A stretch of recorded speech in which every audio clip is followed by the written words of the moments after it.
This is USA Takedown. The best guests, all the hot news and predictions on the combat sports of wrestling and MMA with your hosts, the true Americans, Scott Casper and Zach Bogle. Connect with them now on social media and check out usatakedown.com. Now, it's time for USA Takedown.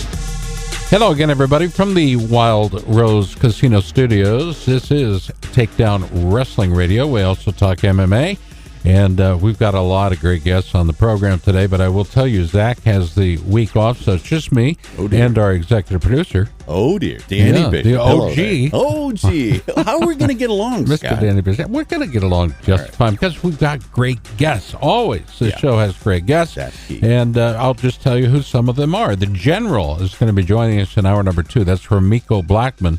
And look for him online on social. Great guy to have as a friend, but to have on social media, also very, very fun. Oklahoma head coach Lou Roselli will be joining us. It's been a while since we've talked to Lou. Matt the Law Lindland, USA Greco's head coach, and a man who's very, very dangerous on the mat and in the cage. Back when? NCSA's head coach and head recruiter, as far as I'm concerned. Drew Periano is going to be joining us. USA Wrestling superstar Jakara Winchester will be joining us. And how about this one? If you hear these names, Herb Dean, Mario Yamasaki, Bruce Buffer, Mark Goddard, Steve Mazzagatti, Tank Abbott, Royce Gracie, Half Gracie, the name John McCarthy is perhaps even bigger than any of them because he was there. He coined the phrase. He is well known for his traditional. Are you ready? Are you ready? I mean, he shares that, I think, with Judge Mills Lane. He joins us now. This is my friend, Big John McCarthy. John, how are you? I'm good, Scott. How you doing? Good, man. You know, I was pleased to know that you're still out there, but that you're advancing your career yet again, that of not being a professional mixed martial arts referee, and it is a profession, and it is something that you must be schooled in. But now you're lending your voice and your expertise as a broadcaster for Bellator. Congratulations on the new gig. Well, thank you very much. I'm just trying to be like you now. Yeah. I think what happens is that people get tired of me doing one thing. They want me to do another thing. You and I are very similar in age, so we've had a lot of the same experiences. Your time in mixed martial arts, do me a favor, tell people how it truly got started. How mixed martial arts? No, how you got started in mixed martial arts. I got started in mixed martial arts from my association with Jorge and Gracie. Unfortunately, there was an incident that happened in Los Angeles, California, that was the Rodney King incident. Right. But based upon that, there was things that were done in the LAPD that I was working for at the time, and I was able to meet Jorge and Gracie and became friends, and I started training with him and his brothers. And then, shortly thereafter, that there was this talk of putting together this show that was going to be, they called it War of the Worlds. And then eventually the name was changed to the Ultimate Fighting Championship. And on November 12th, which we recently just had the anniversary of in 1993, wow, the very first UFC happened. And I was there with Hoyce as kind of a sparring partner. And then some things happened in the first fight that Jorge wasn't happy with. And all of a sudden he was asking me to be a referee. And it just all came about from that. You were there at the very beginning. As a matter of fact, your nickname of Big John McCarthy is largely credited to UFC co-founder and promoter Art Davie. Do you recall? Oh, yeah. Yeah.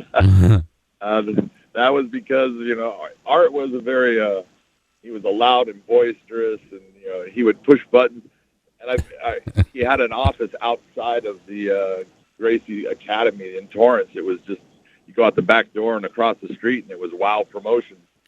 And I would go and talk to Art at times. And one time I picked him up, and he was yelling at me to put him down, and he just started saying, "Big John."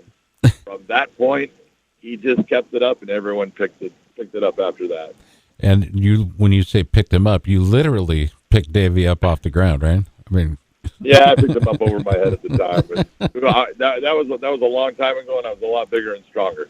There are folks out there that you and I revere, but they revere, like I do, they revere you. Not just as your seniority in the sport, but also because they respect your desire to make sure that officials are educated to the point where they can make a difference. In other words, you want it to be called, you want a fight to be called right down the line. But are you ever frustrated as an official, perhaps in the past, ever frustrated by a call or lack of a call when watching other officials and referees during an event? Well, of course, officials are human and they're going to make mistakes. Mm-hmm. That's going to happen. The sport of MMA is too fast. There's too many things involved for you to be perfect, and no one's going to be perfect. I'm not going to be perfect. But you have to figure out ways to try to limit your mistakes. My biggest problem with any official is not in them making the mistake. It's in them not acknowledging that they made a mistake. If you can't acknowledge that you made the mistake and figure out, okay, how did it happen and what can I do so that doesn't happen again, then you're never going to evolve, and then we have a problem because you must evolve with the sport. Evolution of the sport really, I think, went into high gear when you lent your hand, knowledge, expertise, and even promotion of the unified rules. How did the unified rules come into being? Well, the unified rules came about, honestly, it was Larry Hazard of New Jersey at the time. You figure the UFC had put on a show. It was UFC 28. That was their first time that they were in the state of New Jersey being regulated by the New Jersey State Athletic Commission. Well, just prior to that, there was a promotion called the IFC, and Paul Smith was the guy that ran that, and they put on a show. Well, there was two different rule sets that were used. And Larry Hazard looked and said, I can't have a sport coming in to be regulated by me, and they're giving me the rule set that they use. I'm going to give you the rule set that we use. So he's the one that he brought a bunch of different promoters together and people involved in the sport and decided, hey, we want to come up with a rule set that will be used no matter what promotion comes to the state of New Jersey or any other state that adopts this. It will be the same rules for the sport. And that was a good thing that he was the person that basically came up with this is what needed to be done. Our guest, Big John McCarthy, you know the voice, and surely you've seen him countless times as an official. Well, now you know the voice from Bellator as one of the announcers. And what I like about this is that I don't think there's anybody that has more education in the sport than you do, and the ability to express it. Well, that in and of itself is a talent, John, and it's huge to be able to communicate that which you're seeing. You're sharing the mic duties with Goldie, Mike Goldberg, and how is that going? I mean, I love Goldie's work. Goldie is great. Goldie's been doing it for so long, and he had such a long run with the UFC and working with Joe Rogan that Goldie is a consummate professional. He's great at what he does, and he's fun to work with. And my part is I'm there to educate the fans about the sport so they are more in tune with what should be done and how it can be done. And if I give them the proper information, well, then every time they watch a fight, they know exactly the rules of the sport and what should be done in a certain situation. So that is just to make it to where everyone enjoys the sport more, hopefully. Hall of Famer Big John McCarthy, our guest. And I say that because you were one of the very first guys that I actually respected that went in the Hall of Fame. Somebody that, if I ever have a question on mixed martial arts, wrestling, doesn't matter. John, you've usually had the answer, and I've always appreciated that. The respect from your peers, guys like Matt Lindland and Couture and Shamrock and others, came not just because it was a profession that you were knocking out, and legitimately you knocked it out as a profession. As a matter of fact, if you think about the early days of the UFC, there weren't a lot of rules, John. No, it was the rules actually in the beginning kind of changed from show to show because there was no athletic commission in charge of it, and the promoter was the one, and things would happen inside the cage, and the whole thing was, it started a lot like a spectacle, but it quickly became a sport, and you had to have certain rules and things attached to it to make it a sport. There was things that had to be changed eventually for it to evolve and for it to survive, and that's what we did. I came up with, after UFC 14, we had Mark Coleman was the guy that was the big, he was the big head honcho. He was the champion at the time, and we allowed headbutts, we allowed groin strikes, we allowed a lot of things. Those things had to change because they weren't palatable to a lot of the general public or the people that were in charge of athletic commissions. Right. So those things started changing. I came up with rules to start changing those, and things just kept evolving just like they are now to this day. All right. And I don't want to diminish your role or that of Mario or anybody else, okay? But initially, it was like a supervisory role, all right? And in other words, there was a competitor would either submit or be submitted, knocked out, towel thrown in. Other than that, it was like the Wild Wild West. And the fact that we can now know what we look at and count on a certain set of rules tells you how far we've come. But that's what makes the UFC, Bellator, and other promotions, so legit. I was grateful that Dana White, like him or not, dude stood up for the sport and marketed it as such. He had a strong belief that mixed martial arts should be on prime time. Did you ever think, was there a time when you thought it wouldn't happen? Yeah, there were plenty of those times. God, of course, in the beginning, we were being attacked so much, and there were so many people coming out saying that we were barbaric and that it was human cockfighting, like Right. John McCain came out and said. I was in court quite often trying to make it so the shows could go on. So, yeah, there was definitely times I told my wife at the time, I wish I had a crystal ball because I don't know when it's going to end, but it's going to end. But eventually, the Fertittas bought it, and Dana White became involved in it. And, people can, as you say, like or dislike Dana. But I will never discredit the fact that it was his hard work and his drive in trying to get people to understand it and market it the right way that made it into the sport that it is today. You have been known as an individual that people can count on. There was a time when you finally had enough and retired, and then you came back, and then you retired again. When will your next retirement party be? I look at it, I'm a lucky person. I've had a variety of careers and retirement. I retired as a police officer, retired as a referee.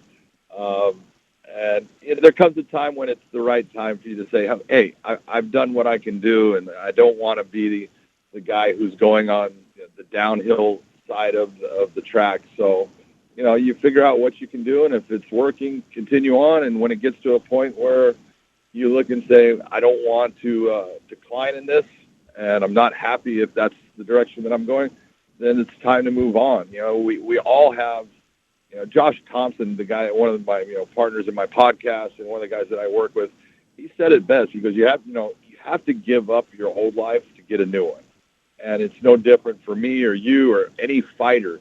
It's hard to stop when you're used to doing something and it's part of who you are. It's hard to stop, but you take a look at guys in fighting and how long did it really take them to get good at what they're doing?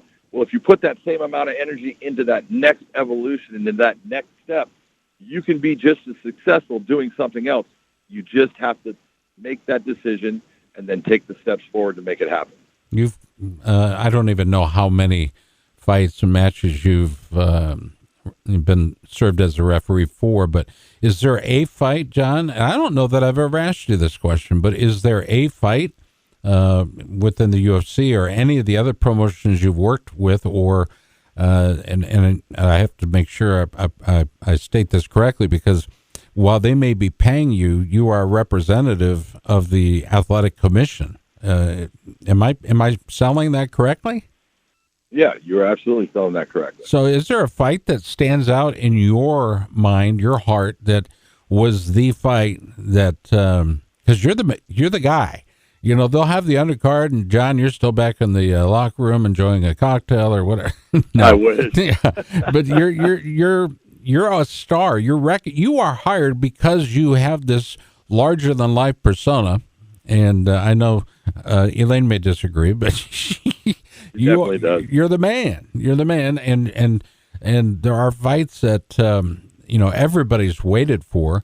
But is there a fight that stands out in your mind as being literally the best in memory? No, I've done too many fights, but people talk about if you were going to pick one from the UFC and one from Bellator. If I was going to pick a fight that people should watch to see what the sport of MMA is about and what the character of the combatants are, I pick Robbie Lawler versus Rory McDonald. It was at UFC 189, I believe. Just an incredible competition. And in Bellator, I always say it's the second Eddie Alvarez versus Michael Chandler.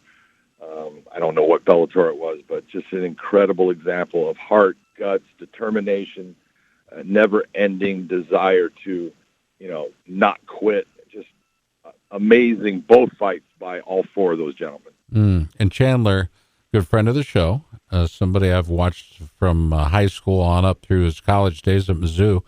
How about Conor McGregor? Is he as good a fighter, or does his bravado, does his braggadocio performance, I think is what I call it, does that play a part in the fight, or is that merely just Conor selling tickets? Conor is absolutely a fantastic fighter. He does certain things that he does as well, if not better, than anybody I've seen in the sport. Conor has the ability to understand timing and distance very well and makes good fighters look bad based upon his ability to use that.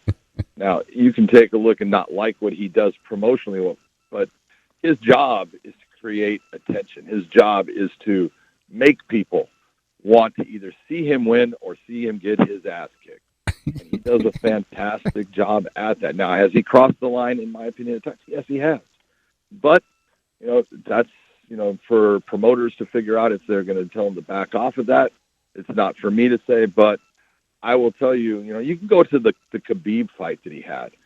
And, a lot of people talk about Conor, say, oh, well, his ground game is not very good. Go back and watch the very first round and the very first takedown attempt at Khabib, a guy who dominated everybody with his wrestling. Look at the scramble and look at the exchanges and the transitions before Conor finally decides, I'm going to start trying to hit him. That's when he made a mistake, and that's when Khabib took advantage of it. But this is a guy that is so talented. He's so good, and he is every bit what he's been sold as. He is a fantastic fighter. John, do I think he should box? No. That's okay. I mean, if that's a weakness in his game, by God, he's better than 90% of the guys out there, if that is his weakness.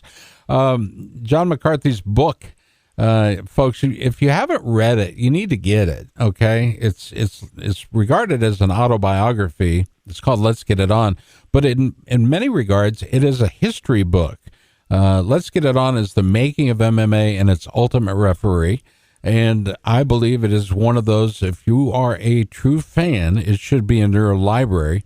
There's been a lot of books out there, but this one stands, I think, heads and tails above most, because it is the telling, and it's a first-hand telling of the sport as it's evolved. And there's not many sports out there. Matter of fact, I can't think of any other one that really has as much recent history as mixed martial arts does. And by the way, it was 2015 you sold the gym? 2016. 2016. Okay. So that was a big decision for you, because I know of your love for training and training other people, and the talent that you must see as it blossoms. But Kevin Jackson holds you in very high regard. And I know that selling that gym had to have been difficult. It's like Kevin leaving Iowa State had to have been difficult, but you make a decision and move down. Now you've moved out of state. You moved out of California. Do you miss Cali? Not at all. I do miss the fact my grandkids are there and everything, but especially when you look what's going on in that state right now, I'm like, boy, did I get out at the right time. But I really love where I live now. And tell folks where that is if you want. I live in the state of Tennessee. And Tennessee is a fantastic place. Beautiful, great people, and just enjoying it. You can hear him on and see him briefly on Bellator, the Bellator fights. What is your next date? You know, we just had a fight last night, and my next date is December 10th. There's a world title fight between women's flyweights between Alimale McFarland and Juliana Velasquez. It's going to be a fantastic fight. Give me an estimate. How does Michael Chandler fare in the UFC? You know, it really depends on who they put him against. Michael is an outstanding fighter, and he's an outstanding athlete, and he trains himself to incredible conditioning. He's fast, he's strong, he's violent. He takes too much damage at times, and I've talked to him about that because he can get to the point he becomes careless in what he's accepting based upon what he's trying to dish out. But he is fantastic, and right now, if you look at the lightweights in the UFC, they've got some fantastic talent. But on the right night, Michael can beat any of them. Now, are there guys there that can give him problems? Sure, that's because they're all top flight fighters. But Mike's going to do very well there. It really depends on who they put him against first. He had the opportunity to be that guy that was the alternate if Justin Gaethje or Khabib was going to fall out of their championship fight. That didn't happen, so he trained for that. He made weight for it. So it was almost like having a fight. He just didn't accept any damage, so he's got to need a little time to get himself back since he's a bigger guy that drops weight. But he's going to do very well there. I love Michael. I get it. I think he's going to do well no matter where he is. And further, he's been on stage with me. He's been on the radio. He's been on TV with me. And that guy can communicate, and that's huge. Super smart and a well-trained athlete. So you're right. That's what makes him a good fighter. He's smart. Big John McCarthy's been our guest. John, tell folks where they can find you online as far as your podcasts go. My podcast, you can catch it on iTunes, Apple iTunes, Spotify, Stitcher, or you can watch it on YouTube. It's the Weighing In show with Big John McCarthy and Josh Thompson. We usually do about 2 shows a week, and it's doing very well, and we're enjoying what we do. All we do is talk about combat sports, mostly MMA. We'll talk about boxing at times, but we break down fights for you. We tell you why someone is a good matchup for this person or not. We break down pre-fight and then post-fight what happens, and so that's what we do. Big John McCarthy, God bless you, John. We love you and appreciate you, but more than anything, the sport respects you for what you've done for it, and I appreciate that, brother. Thank you for your time today. Thank you, Scott. Appreciate it, man. Thanks for having me on. Give my best to Elaine, okay? I will do that. You take care, brother. All right, God bless. Thank you. All right, USA Wrestling star Jakara Winchester is next, and it's important because the rise of women's wrestling, there have been some, what do we call them, historical trailblazers in the sport. But Jakara is the very model of what an athletic director is looking for in its athletes. She's the very model of what all wrestling programs should have a lot of. And Jakara is coming up next on the show. You're listening to USA Takedown from the Defense Soap Studios, from the Wild Rose Casino Studios. The Defense Soap Newsmaker Hotline is blowing up today. Appreciate that. This portion of the show brought to you by PBS Landscaping. They just did my yard. They could do yours too, man. They took away 3 giant truckloads of leaves. Man, my yard looks so nice. I appreciate that, guys. Also by Mullet's Restaurant down on the Des Moines South Side. And Danny, there's one thing. I do it every week, but it's worth repeating. The thing that you order and order well is... Yeah, and I'm a purist. I like the hash browns, and I like them crispy. We're going to have to do that one morning right after here. We're going to have to go there. All it right. Makes me hungry every Talk time. me into it. All right, coming up next, Jakara Winchester. Stay tuned. More of USA Takedown after the short timeout. You know you like it. Have no fear. The True Americans will be right back with more USA Takedown. Calderberg's PBS Landscaping knows what grows best in Iowa because they're from Iowa. Locally owned and operated, Calderberg's is a full-service landscaping and lawn care company. Everything you need from lawn care and landscape design to water features, tree planting, irrigation, and snow removal. Matt Calderberg and his staff are great. They take care of my family year-round. They can take care of yours, too. My office and home, they cover it all. They're my friends and should be yours as well. Visit them at calderberglandscaping.com. Hash browns are always part of my favorite breakfast, and the place to get Des Moines' best breakfast is Mullet's Restaurant. Hi, this is Danny Bishop. Stop by on your bike along Meredith Trail by the confluence of the Raccoon and Des Moines rivers. Sit on their 2-level patio, peruse the famous breakfast menu, and you'll understand why Mullet's is the best breakfast restaurant in Des Moines. Mullet's, celebrating all things about the hairstyle that's business in the front and party in the back. Just go to the west end of the Southeast 1st Street Bridge to find Des Moines' best breakfast at Mullet's Restaurant.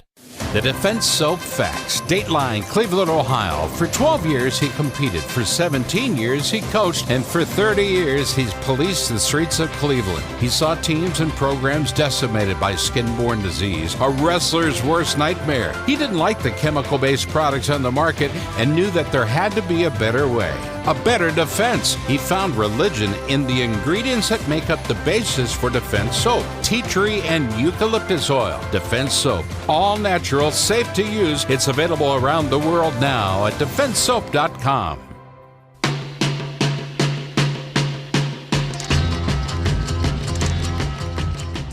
All right, welcome back to the show. It is USA Takedown. My apologies to Jakara Winchester. We were supposed to have her on first in this program, and then this is my error, my bad. So I will effort to have Jakara on in the future.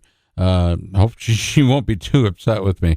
But look for her online. You can find some great stuff about her online, also at the themat.com. But you also find her on Twitter and social media.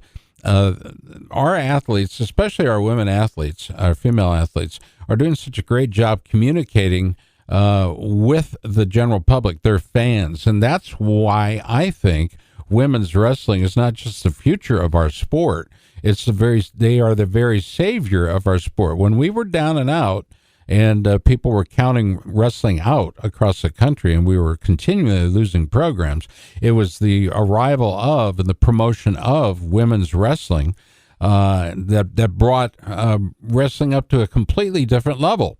So wherever there's a women's program, chances are 99.999% of the time, a men's program is then out of danger. It's less likely to be cut by an athletic director for any reason.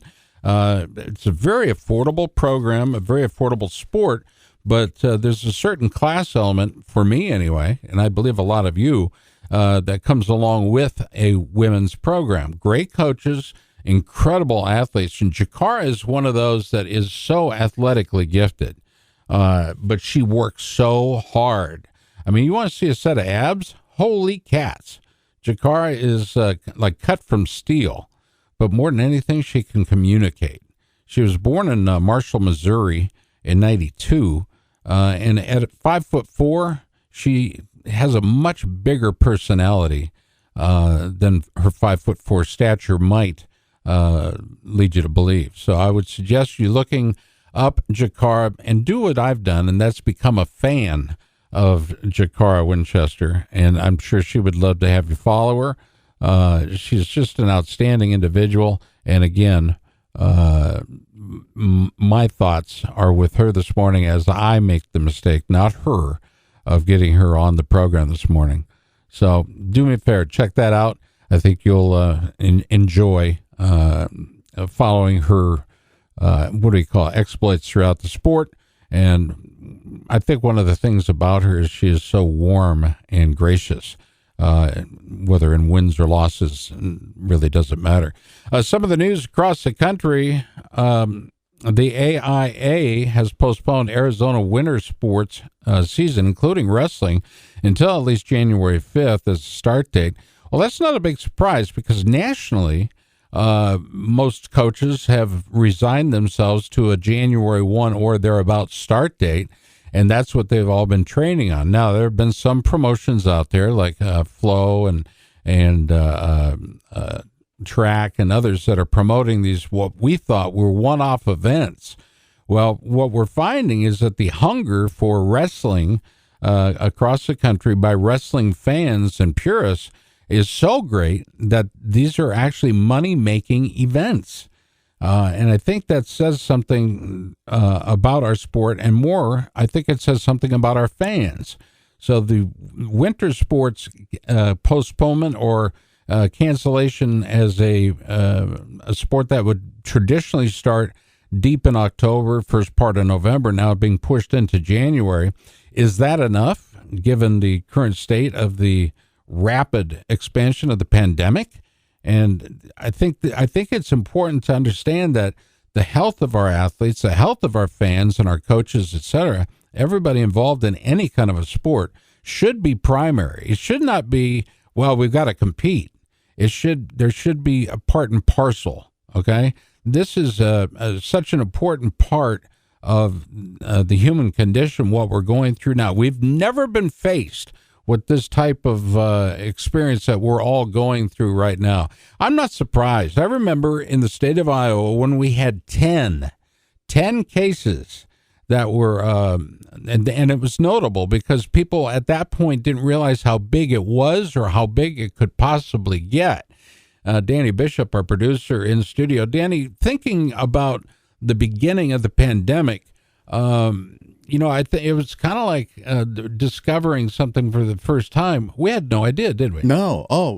We looked at it and we thought, well, this is happening someplace else. Sure. Never going to affect us in any significant way. But oh my, there are countries that are worse off than we in terms of numbers per capita. Not right? many, but yeah, right. But I think a lot of our reporting is relevant to.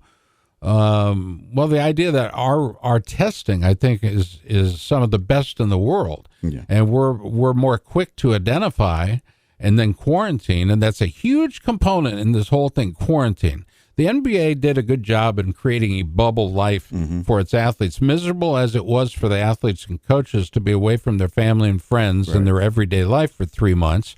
You think about wrestlers who are literally hand-to-hand combat. The combatants are putting each other in danger, so the responsibility isn't just on me, it's my opponent. That's right. You have to have respect for yourself and your opponent in order to be able to be responsible. I think, and responsibility, I think, is huge. Key. Yeah, low risk behavior is the key outside the ring and in the ring. I imagine. Yeah, so, yeah, absolutely. And it's I'm going to see if I can bring a number up, if I can. And I want you to see if Jack is there. Danny, can you make that call? Sure, we'll do that. You do that, and I'll continue talking about that. All right. Don't forget, you can the new memberships for USA Wrestling are available now. You can join online at teamusa.org, select wrestling, of course, but the 2021 memberships are available. We're going to effort a unplanned call for a few moments anyway with a young man that I've literally followed from, I think, 4th grade up to 17 years old. And his name is Jack Gockel out of the Council Bluffs, Sioux City area. And hopefully we can get his father on the show or Jack. Did it go to voicemail? Yeah, we're going right to voicemail. Right to voicemail, okay. Anyway, so we will get Jack on at some point in the future, and I'm going to see if I can just text his dad because it's too good a story. You've watched this young man. I'm just going to say, is Jack available for the radio show? There, I just voice texted live on the air. I love voice to text. Anyway, he is committed to Iowa State University. And I think he's just another one of those top 55, if you will, commitments that Iowa State is getting. And why they're getting it, they're getting so many. I think it says an awful lot about Kevin Dresser, says an awful lot about Brent Metcalf and the current class of wrestlers up there, the class of 2020-21. But I think Iowa State wrestling is poised on the very brink of being one of the best, if not the best program in the country. 2023 will be the telling year of whether or not my prediction is correct and that of others.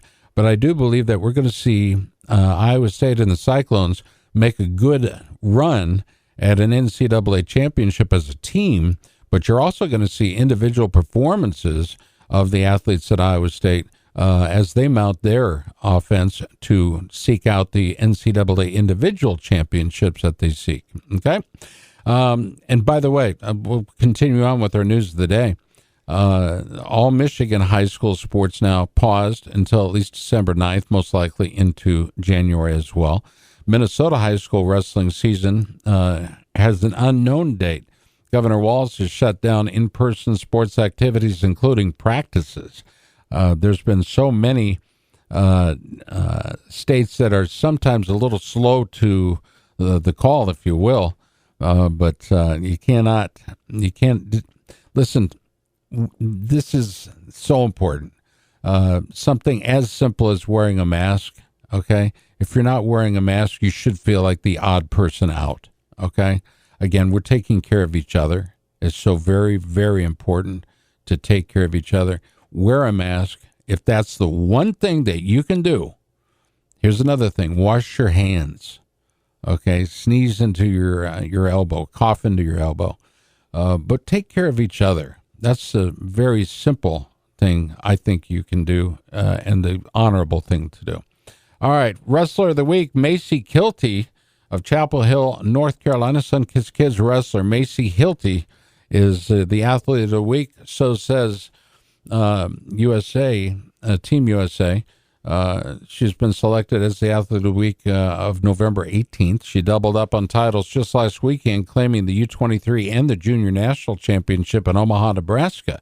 She began the weekend with the title at 62 in the Junior Women's Freestyle Division. On her way to the title, she went 4-0. Her first three wins were 10-0 tech falls. Get this now, 10-0 tech falls are hard to come by, but she was grabbing them by the bunch. In the finals, she took on then 2019 Cadet World Silver Medalist Kylie Welker, and Kilty dominated the bout for an 8-2 victory. And later that weekend, she impressed again with 4 straight 10-0 tech falls for the title at U23 division. Now, I don't know about you folks, but Macy Kilty is not only deserving of the honor, the Athlete of the Week honor, but she is the very future of women's wrestling. Macy Kilty, I don't want to put too much weight on this. I don't want to beat it into the ground. But if you read the article by Taylor Miller about Macy, I think you will agree with me that she is one of the stars that will be making a run for world titles and Olympic titles around the world. So watch for this young lady, Macy Kilty. All right, this portion of our program brought to you by our friends at Ghazali's Mediterranean on 25th near Drake University in the heart of it all, by Northwestern Mutual, and by Wild Rose Casino and Resorts. They just gave away a brand new Ford Escape out there. And talk about a lucky winner, Danny. Would you like to win a new car? I would love to win a new car. What about Scott. 15 grand in cash? Holy cow. They're giving it away like cash. Unbelievable. Wild Rose Casino, 3 convenient locations, 1 in Clinton, 1 in Emmitsburg, and 1 in Jefferson. They all have the same address. How is that possible? 777 Wild Rose Drive. They name their own streets. They're that big and powerful. Yeah, That's yeah. right. Of course, I think other casinos do the same thing, but I think it's kind of fun, and that's kind of stroke that Tommy Timmons has. But shout out to Travis out there at Jefferson. He's had a very positive impact on the gaming and the sporting nature. They've also got DraftKings out there, some outstanding opportunity to bet on major events going around the country. DraftKings doing it right. Check out their sports book at Wild Rose Casino and Resort. Quick time out on the live line. You're listening to USA Takedown. Scott Casper with you. Zach with the week off. And coming up here on the program, we're looking to talk to Drew Periano, who can fill an hour all by himself. I ask him one question, just let him roll. He's next. You're listening to USA Takedown on 1350. This is ESPN Radio. All guests on USA Takedown appear on the Defense Soap Newsmaker hotline. Joe Rogan said, "That stuff is awesome. I just ordered a ton of it and use it every day." Defense Soap. It's what the pros use. The wrong financial decisions can undermine the best intentions. Whether concerned for your business or your family's financial future, Trent Weatherman will develop a plan, identifying your goals, and set you on the path to financial security. Trent makes plans for people, no matter your goals. Trent has access to top-rated products and services to help you meet them. In April of 2019, NerdWallet identified Northwestern Mutual as the best life insurance company. Northwestern Mutual is in the top 10 U.S. independent investment broker-dealers in the United States. See the difference for yourself at TrentWeatherman.nm.com. Hi, it's Danny Bishop. Today's economy presents certain challenges, and along with those come opportunities. The potential rewards are for those who are adept at identifying long-term trends. Don Boyd and his team of financial advisors at 5 Talents Financial Management Group can help you navigate today's economy. Whether you're facing retirement or just looking to better understand certain investment ideas, they can help you. 5 Talents Financial Management Group's first priority is your overall financial success. And that's why they learn about your individual situation, identify your dreams and goals, and get a picture of your tolerance for risk. Long-term relationships that encourage open and honest communication are the cornerstone of their foundation of success. FTFMG.com or call 223-7487, 223-7487. 5 Talents Financial Management Group. The Defense Soap Facts. Dateline, Cleveland, Ohio. For 12 years, he competed. For 17 years, he coached. And for 30 years, he's policed the streets of Cleveland. He saw teams and programs decimated by skin-borne disease, a wrestler's worst nightmare. He didn't like the chemical-based products on the market and knew that there had to be a better way, a better defense. He found religion in the ingredients that make up the basis for Defense Soap: tea tree and eucalyptus oil. Defense Soap, all natural, safe to use. It's available around the world now at defensesoap.com.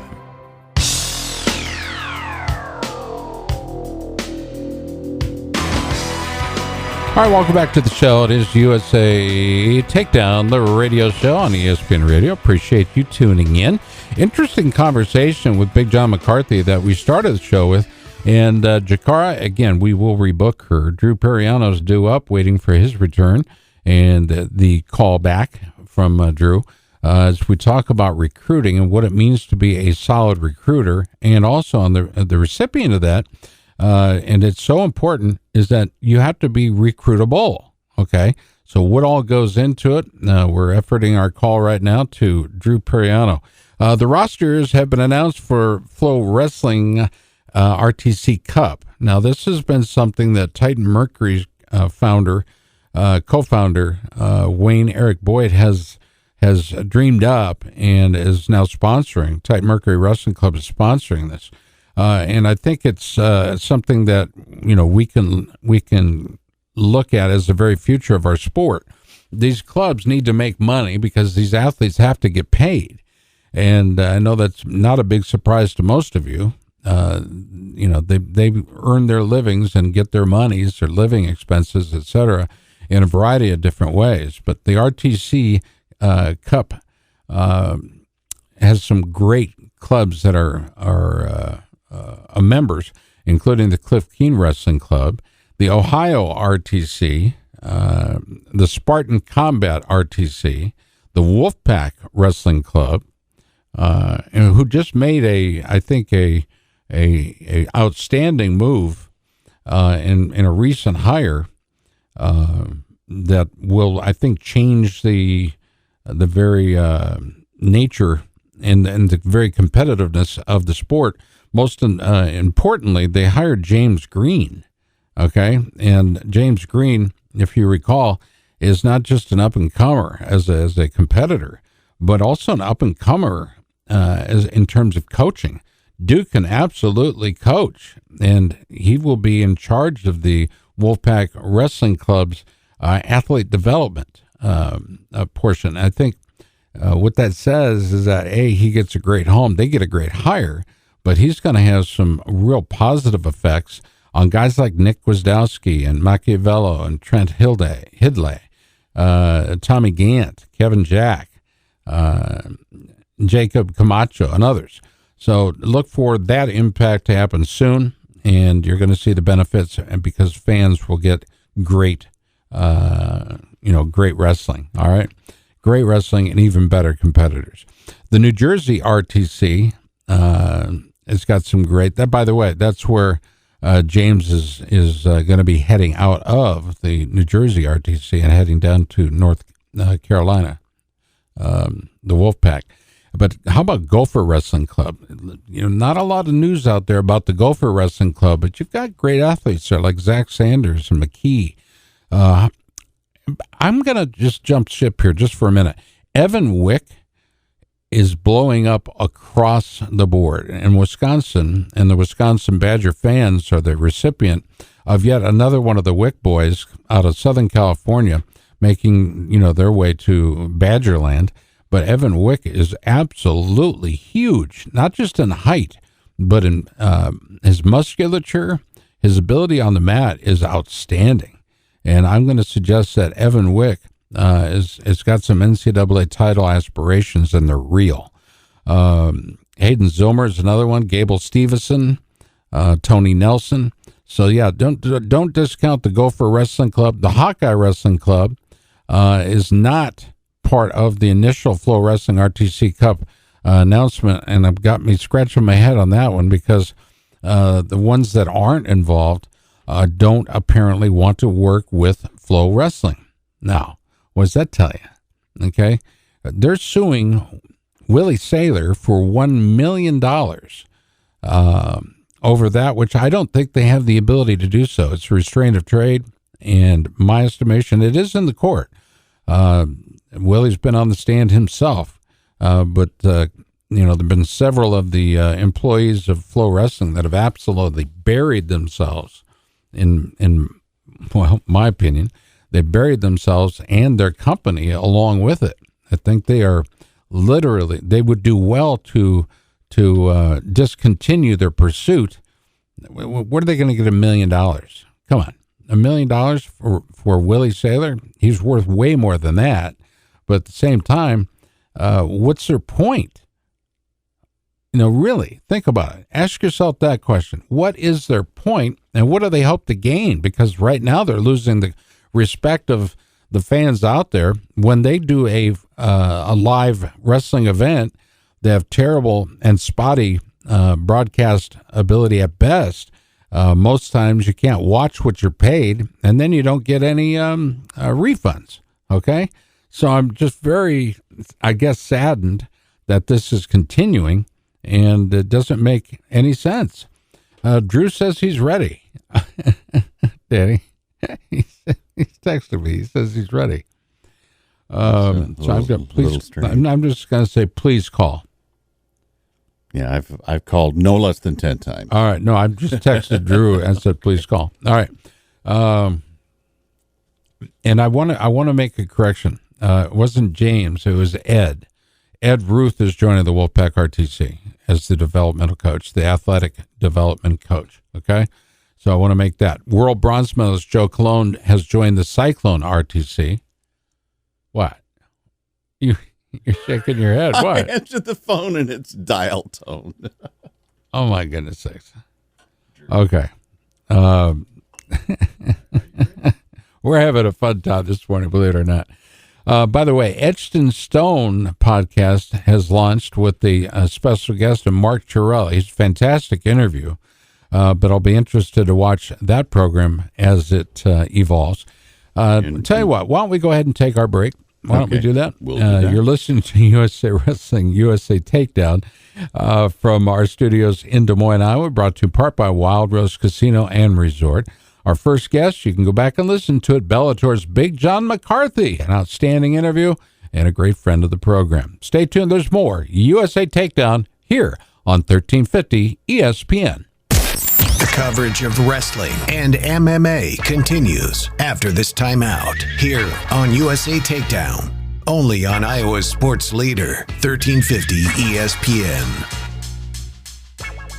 Communities need leaders. The birthplace of Bob Feller, Van Meter, Iowa, has too. Paul Szynski and Jim Sinclair have always been there for their community and for the thing that drives us, wrestling. In a position to help or need a cause to get behind, your neighbors and friends can use a hand. Leaders always come together to help, to plan, and to work to make their communities a better place to live. So special thanks to Jim Sinclair and Paul Szynski, two examples of men who lead. Follow these two professionals on LinkedIn for investment opportunities and more. The term barbarian was first used in ancient Greece. The athletes were said to be barbarians. Today's modern athletes embrace the hard work when wearing the great gear from Barbarian Apparel. You make the choice: custom graphics, the best sublimation, colors that pop, and logos that matter. Barbarian provides great service before and after the process. Make the right choice. Choose Barbarian Apparel. BarbarianApparel.com. You deserve it. A break, a getaway, an escape from the everyday. So why not get away to Wild Rose? A few hours at Wild Rose with exciting slots and table games, a great meal at Coach's, or a winning wager on the game at our DraftKings Sportsbook is just what you need. And when you sign up for Club Wild, the wins really start to add up. Wild Rose Casino and Resort in Jefferson. Winners wanted. Must be 21 or older. If you or someone you know needs gambling treatment, call 1-800-BETS-OFF. All right, welcome back to the show. It is USA Takedown. You can always go back and listen to shows from our past every Friday at usatakedown.com, usatakedown.com. And again, we are waiting for Drew Periano's call. He's on. And he's there now. Hi, Drew. Good morning. How are you? Hey, so I apologize, guys. I called in and I was like on hold, and then I could hear something about Mr. Torella. So now you can just cut me down in time. That I'm not that exciting anyhow. Oh, I disagree. You've been one of the... Matter of fact, I think you hold the record of most in-studio appearances of any guest over these many, many years. But that had something to do with proximity. I was pretty close.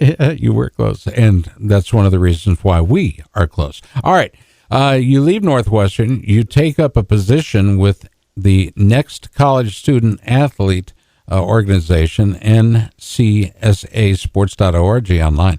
Tell us about what NCSA is. Well, we're the largest recruiting organization in high school and college sports right now. I personally have over 2,100 wrestlers. Wow. So, that's a lot. Obviously, last time I checked, there was only 365 days in a year. So, we work really long hours. Obviously, we have kids all over the country. We'll even help kids, obviously, from Hawaii and Alaska, where they have absolutely no college wrestling opportunities. So we have to get them to the mainland and get them exposure. We do, pre-COVID, we go to a lot of events. We've been at Fargo, obviously, U.S. Nationals, you name it, we've probably been there.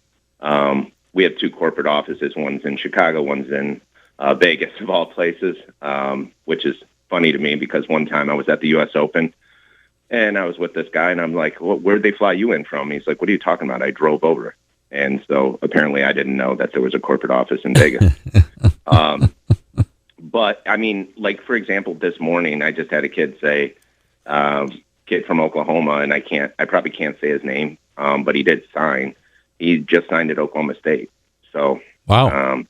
We are dealing, not every kid is obviously at that level, right? But we do have those kids. We actually last year we had a 4-time Louisiana state champ that went to Oklahoma State, 125-pounder, and we all know how those work in college. Everybody needs a 25, and he actually went to church with John Smith on his visit. There it is. I hear that more often these days, and I'm grateful for that. All right, Drew, so there is a lot of different components to recruiting as successful recruiting adventure, and some of it lies on the athlete, but I'm amazed at how much of it is actually the responsibility of the parent. Can you talk to us about that? Yeah, I think the parents get more involved now than ever, and with the Zoom calls because of, again, because of the pandemic, coaches want to meet the parents. They're a big part of the recruiting situation because they want supportive parents, college coaches. They want parents that demand a lot out of their kids, but also hold them accountable, but know when to give them some love too. There it is. So it's like the fine line. But I mean, college coaches, at least in wrestling, I don't want to or need to speak to other sports, but I know Rob Cole, for example, like when he does a home visit, and I know firsthand knowledge, like if the dad's like overbearing or whatever, like he'll put him in his place, like respectfully, but like just be like, if this is going to be our relationship, we're not going to have a relationship. Mm-hmm. So you have, you've seen most of it. Sure, there's some folks out there that are older and have been in the sport longer than you and I. But, if you think about what the NCSA does, it provides it's like a toolbox of, I think, especially today's modern day athletes must utilize everything that's that's available in order to be, to find the best home. And that's what we're looking for, homes, right? Okay. Yeah, and you have a platform with us, and it's a really elaborate platform because a lot of people have tried to do recruiting services, and many have worked out, and some have not. But our platform is pretty extensive. Yep. Like you obviously have your videos, but you just keep adding the videos. Your transcripts are right there. It's a one-stop shop, and I'll be honest, like when I was at Northwestern, I didn't always use recruiting services because I was a little cocky, and I was like, if I know the guy's good, I know he's good. Like I'll find him. But what I've found is that kind of my relationship with college coaches, the parents are very happy with that because I can talk to a D1 coach, or I can talk to a D3 coach. Gosh, Kerry Regner at Millersville, I think we talk once a week. Wow. He's a D2 coach, and they're short talks, but like we're just giving each other updates, and then. He's been designing a lot of, we'll call them combines during the pandemic. Here he has one coming up this weekend at M2 training facility, so David Taylor's, and then he has one December 5th up in Troy because he's giving these kids out here in the Northeast an opportunity because we don't know if there's going to be a wrestling season in the state of New York. And New Jersey, this is kind of cool. At first, they canceled the state tournament, but now they're saying, we might have it outside in May, which would be, can you imagine the state wrestling tournament in Jersey on the beach in Atlantic City? No. By the way, but it would be hilarious. Find Drew online, ncsasports.org. If you are an athlete, if you're a coach, if you're a parent, there are over 35,000 college coaches that are employing the services of this organization. And I think it's not just the largest, it's the best recruiting network out there. And I want you to be a part of it. Drew Periano will give you an opportunity to talk to some coaches or even consider coaches and programs that would be a great fit for your student athlete. And that's what we're talking about, the next college student athlete, okay? It's not just always about the financial aspect. Sure, there's not a parent out there who wouldn't like their kid to go to school, totally cost-free. But it's not always, that's not always easily accomplished. You take a look at a school like Northwestern or Harvard or Princeton, where the cost of going to school there is so very high, you've got to have some relief at some point, especially if you're going to be competing athletically. Drew, we're up against the clock. We'll do it again where we have more time, okay? I'll just tell you one thing. So 30 seconds. Obviously, we lost a couple programs here, but we have 397 men's programs, and we're up to 91 programs in women's wrestling, which is still growing during the pandemic. Huge. So we have access to everybody, and we'll hook you up with any school you want to, within reason, obviously. 10 seconds. We have access to every single school. And so we've got I appreciate you having me on, access to you. Well, yeah. I mean, if they really want to talk to me, We love you, brother. We're up against the clock. We'll let you go. NCSA's head recruiter, Drew Periano, has been our guest. This portion of the show brought to you by our friends at Wild Rose Casino and Defense Soap and the Newsmaker Hotline. Stay tuned. Hour number 2 is coming up next. KRNT Des Moines. A Des Moines Radio Group station and home of ESPN Radio. This is 1350 ESPN. Simulcasting on 102.1 FM. Des Moines sports leader.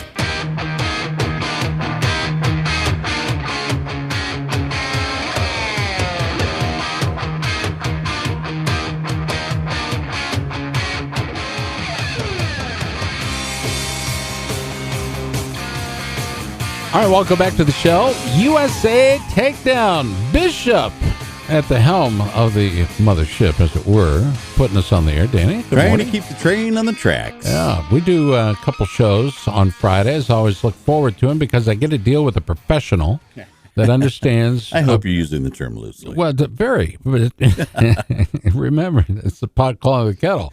So I will tell you this, that he actually cares and is thinking way outside the box. And it's just so crazy that most people will stop because that's what's easiest. Danny doesn't look at it that way. No. He's always trying to, like, for example, today he's streaming us live on, what is that, YouTube? YouTube, yeah. YouTube. Yeah. And he didn't just throw an image up there. No, he created a presentation box to make it look nice. And a very identifiable screen. It's easy to look at, and you get to look at me, and I'm sorry about that. And this is just a proof of concept. Yeah. It's really not published out. Some people are sharing the screen. And we appreciate you sharing. Yeah. So thank you so much. Congratulations to Jack Gockel. He has committed to Iowa State, and Kevin Dresser, that's where he's going to be attending college, and he had a bunch of schools to choose from. I will tell you this. As a kid, I watched this fifth grader, practicing with senior level athletes, and he was giving as much as anybody in that room and never having to be asked twice to do anything. He was volunteering right out of the box. Dude is good. He will make waves in the NCAA. Mark my words. Okay? All right, due up this hour, the General Ramiko Blackman is going to be joining us. Oklahoma's head coach, Lou Rosselli, is going to be joining us. But we start the hour talking a little Greco with my old friend Matt the Law Lindland. And he joins us now, does the Greco coach himself, the legend, Matt Lindland. Matt, how are you? God, thank you. I'm doing great. Good to be on with you, buddy. You know, we've had you look at these shows that we put together, and it's always cool when there are legends on, because it is those guys, men and women, that have been there, done that, and you literally are one of those guys. You've always been one that will stand up for what's right, and not be afraid at the repercussions. You've been able to, I think, lead the way in many regards, and you're doing the same thing with Greco. Tell us a little bit about USA Greco, the team, its makeup right now, and its look for the future, even through the pandemic and all that. What we're all experiencing. But talk to us about the condition of Team USA Greco. Well, it's been difficult with the COVID restrictions. You know, we came out of our qualifier back in March, and we had a really great tournament up in Ottawa, Canada, and got 4 of our athletes qualified. We still need 2 weight categories, 77 and 130, which are a couple of our stronger weight classes. You know, in our 77, we've had junior world champions out of there, and 130, we've got multi-time age group world medalist and cadet world champion Colton Schultz. We've also got senior world silver medalist Adam Kuhn, who's one of our top dogs there. So, I mean, we're strong at those 2 weights that we still need to get qualified, but at the same time, we've got to get our guys training. We got to get them back on the mat, and I've got some really great volunteer coaches that over the summer, when the national staff was restricted from travel, some of our volunteer coaches really stepped up. I got to give a shout out to Coach Herb House, who's our Olympic coach for 2021 now. It's so weird saying 2021 Olympics. Right. You know, it's every 4 years. But Herb did a great job of putting camps together, and we worked together. But he was out there traveling with the guys, multiple locations. We went to Utah, we went to Illinois,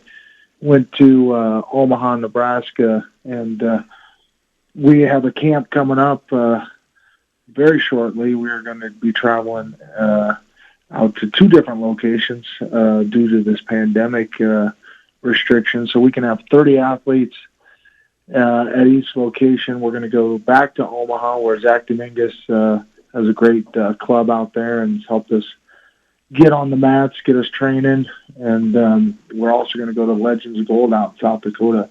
So we're going to split our weights up and hold 2 separate camps simultaneously in multiple locations.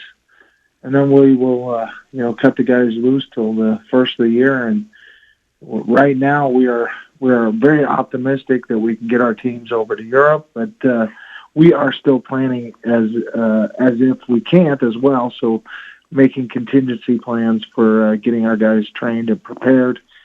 We would really like to get them overseas for the Melicone tournament in Rome. We'll see what's going to happen, Scott. It's been a strange year. This is the time when we'd normally be seeing developmental camps, and then your job really kicks into high gear, and that is the valuation. You get a firsthand look at these athletes and see how they're improving, what they need to improve on. Who are some of the names? Who are some of the guys that we should be keeping an eye on in terms of Greco? Well, I mentioned a few of our upper weights, Kuhn, Schultz, Adam Kuhn, Colton Schultz. We got a really fantastic 97 kilo in D'Angelo Hancock. Love that guy. We're strong at 87. That weight got qualified back in March by Joe Rao up at the Pan American qualification. Ben Provisor looks to be moving down to 77 to try to make his 3rd Olympic team. But we're strong with Rao and Patrick Martinez, and hopefully Alan Vera gets his citizenship. We saw him compete over the weekend against Hancock. Gave up quite a bit of weight in that match. He had a big 97 kilo and a smaller 87 kilo athletes going at it. But 77 is still real strong with guys like Peyton Walsh and Pat Smith, and with Provisor moving down. I think that's it's going to be a really strong weight. And you got, guys, world team members like John Stepanowicz that's moving down. And we just saw Kendrick Sanders, win the tournament out there in Iowa. And that's his 3rd U.S. Open championship. That's crazy. We've got a lot of talented guys. And now it's just a matter of, can we get them the right competition, the right training to get these guys prepared? And you go down the weight class. I mean, you got guys like Ellis Coleman, who's super strong, but, Ray Bunker moving down from 72 kilos as well. So strong weight. And then you had Alex Sancho, who qualified the weight class for us, who will be sitting out into the trials. That was one of our qualifications. If you'd gotten the weight qualified, and those opportunities were at the 2019 Worlds in Kazakhstan, if you got wrestled for a medal, you were qualified, or if you went and did it at the Pan American qualifiers. So we give those guys what we call a leg up in the trials. They earned that opportunity. It's not something that was given to them. It was something they earned. And then we're super deep at 60 kilo. I mean, you got guys like Ryan Mango moving down, and Ildar Hafizov there, and Fufinger, and Taylor Lamont. So, I mean, we're very strong in those lower weights. Got a lot of depth down there, and we got those weight categories already qualified. So now it's just a matter of selecting our team out in State College in April and, getting those guys prepared to go win their medals at the Olympic Games in Tokyo. Matt Lindland, our guest, he is the Law USA Greco head coach. And Matt, you say selecting a team, okay? Yes. It is an honor to represent the United States on the mat anywhere in the world. But to be selected means it is the respect of the coaching staff and the selection committee that, that is a recognition of a job well done. And it's really just beginning once that athlete or athletes have been selected, right? Sure. No matter what, I mean, we in the United States, we actually have a process through which is through the Ted Stevens Act, which is a congressional act put in that says, you got to have a fair and trials that everybody is aware of how to make that team. And we've laid that out way early, and guys that have already qualified for that final Olympic trials in State College in April are going to be there and be contesting those weights. Unlike other nations where, they may just select a guy. We call it selection, but it's they earn the spot, there honestly. It is. Scott, they earn that spot to represent the United States, and it is quite an honor to be able to represent the best country in the entire world and have that opportunity to go out there and wear USA on your singlet and compete at the biggest event in the sporting world. By the way, our sponsor of this particular segment, our friends at Barbarian Athletic, Joshua and his wife did an outstanding job of putting together a great company, but just recently finished the new gym, and it is outstanding. But it's gyms like that our athletes will be competing in and working and training in, working at and training in.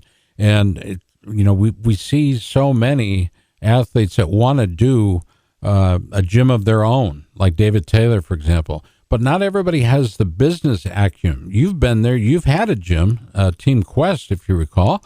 For you listeners out there, I know, Matt, you recall it. But the idea is that it's a place that you can go and hang out because it's yours, but it's also a place where work happens. And then there's the other side of it, and that's the running of a business. Well, Team USA Greco or Freestyle is no different. It is a business. Make no mistake about it. It's a corporation. This is so very important for you to understand that there's fundraising that goes into this, and then there's also it's an honor to represent the United States. I get that, but it is important to know that there is a business side of it. Matt, how involved in the business side are you as the head coach, or does it really start with you? Well, I manage the budgets for our program, and certainly am, involved in parts of the fundraising efforts. We have, full-time fundraisers at the organization, USA Wrestling. We have a development department that goes out and specifically does that, but it's all about relationships, Scott. You know that, Mm-hmm. Getting people that you've been engaged with, maybe guys that have helped me in the past get to the podium in Sydney, and guys that, I am speaking of, people that help. I mean, we are a volunteer-run organization as a nonprofit, and we rely a lot on volunteer help. I remember Jack Stark, who's a world-renowned sports psychologist, was the first guy that reached out when he saw the article that I'd gotten this job back in 2014, and was, any way I can help you, and he, let me know. And he's already been connecting himself with athletes that are going to go up to Omaha, and that's where Jack lives. And so he'll be working individually with those guys, which everything helps, and our volunteer coaches going up there. But yeah, running the business part of whether it's an organization like USA Wrestling, which is a big organization that, brings in a lot of money. But right now we're not selling a ton of USA Wrestling membership cards. And I know there is a lot of people that listen to this show and are wrestling supporters. So I just want to encourage everyone out there, if you have not purchased your 2021 USA Wrestling membership, get that. Get your leader card. Get your athlete card if you're a competitor, or we call them leaders cards, which is essentially our coaches and our administration and our officials.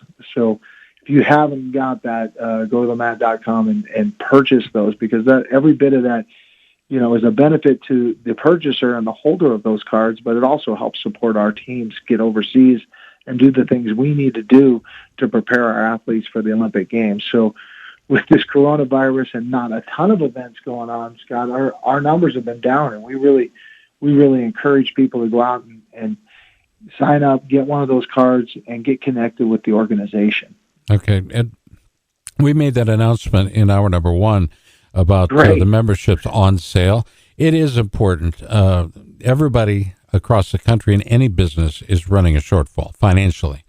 unless you're Amazon. Okay. Yep. And apparently the COVID cannot be transmitted by anybody at Amazon.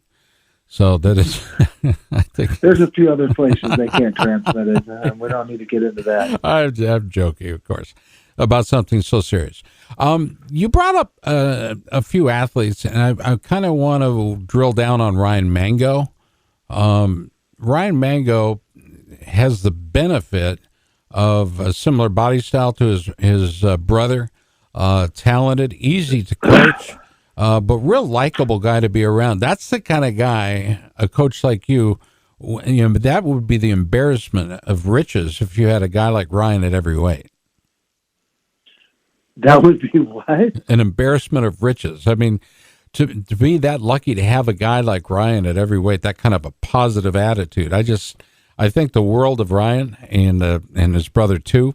Hayden Tuma's, you know, another real positive guy. Patrick Smith at 77, I like him. Kamal Bay is one of the best stories, I think, in Greco right now, in wrestling overall. I really like Kamal Bay's chances. Kendrick Sanders, another great guy. And you mentioned Stefano. What's his strengths? What's John's strengths? John is a consummate leader in our program. He is not only one of the athlete reps for on our committees and on our boards. John gets involved in a lot of areas. I'll tell you what, the Marine program has really stepped up. I mean, basically 60% of our team is made up of military athletes, whether that's Army WCAP program or the Marines, the All-Marine program.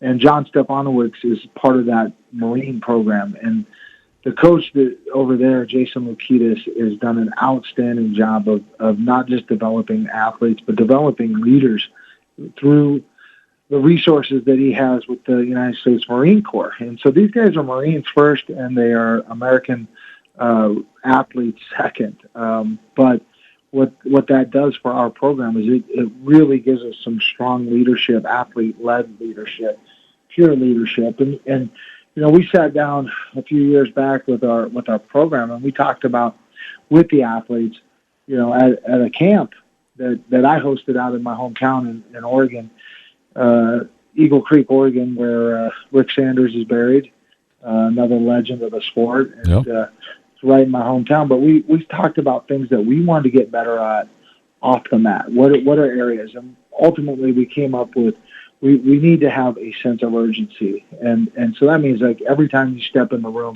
you're giving 100% effort, you're having a great attitude, and you're working with your teammates. Communication was another area. And that's something that, you know, we've continued to strengthen even during COVID. We've, you know, used the technology and the Zooms. We get the text going on the WhatsApp. But communication is really important, that we're all on the same page. And then the athletes, I thought this was really a great one that they came up with, was they called it image and professionalism. And that's just, and one of our athletes, one of our leader athletes basically said, when we went through these lists, we're like, what does that mean? And that one to these athletes meant just doing the right thing at the right time. So I thought that was really great. And then they also said holding one another accountable, holding themselves accountable and holding one another accountable.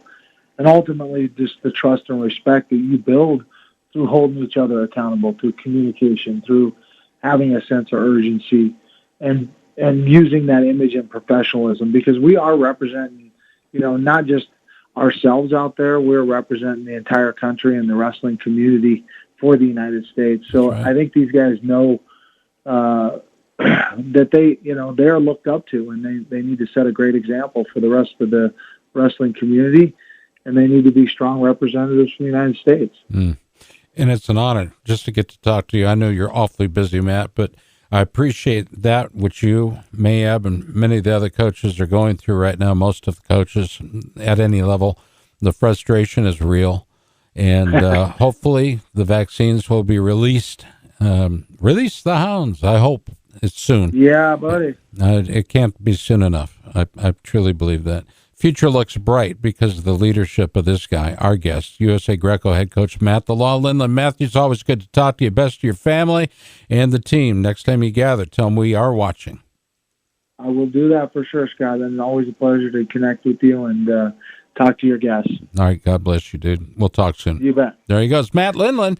Coming up next, we're going to talk a little Sooner wrestling. Sooners, yeah, the big program down there in Norman. And head coach Lou Roselli will be our guest next on USA Takedown. Scott Casper with you. Stay tuned. There's more on the other side of the break. All guests on the USA Takedown appear on the Defense Soap Newsmaker Hotline. Made in the USA with unparalleled quality, and it's guaranteed. Defense Soap. It's what the pros use. Hi, it's Danny Bishop. Today's economy presents certain challenges, and along with those come opportunities. The potential rewards are for those who are adept at identifying long-term trends. Don Boyd and his team of financial advisors at 5 Talents Financial Management Group can help you navigate today's economy. Whether you're facing retirement or just looking to better understand certain investment ideas, they can help you. 5 Talents Financial Management Group's first priority is your overall financial success. And that's why they learn about your individual situation, identify your dreams and goals, and get a picture of your tolerance for risk.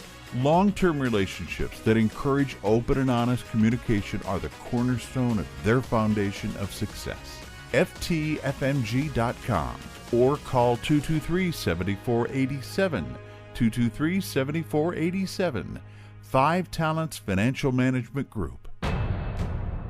The term barbarian was first used in ancient Greece. The athletes were said to be barbarians. Today's modern athletes embrace the hard work when wearing the great gear from Barbarian Apparel. You make the choice. Custom graphics, the best sublimation, colors that pop, and logos that matter.